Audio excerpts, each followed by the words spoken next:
Hello guys, welcome back. I'm starting a new playlist and it is to do with processing. Processing is one of the programming languages based on Java. It's like a sketchbook. You have a function that loops itself and then you just change or write your code in there, which makes visual effects happen.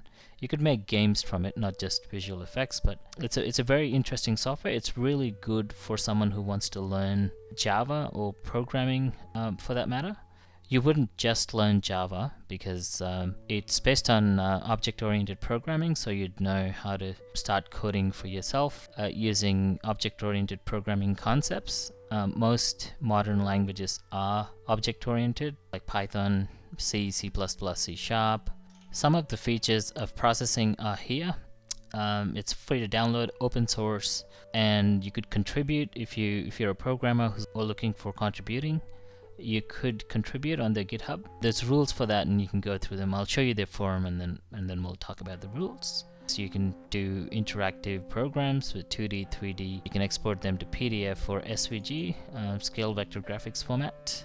And yeah, it's got different integrations. You can compile for Windows, Linux, Mac OS, and Android, as well as ARM, which is basically your mobile devices, any of the mobile device platforms. Over 100 libraries. To extend the functionality within processing, you could import libraries like Sound, Minim, which is another sound library, and there's a whole heap of others.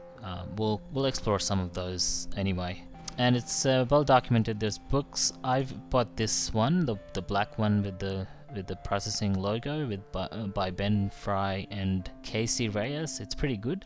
And also there's playlists online from Daniel Schiffman, I think is his name.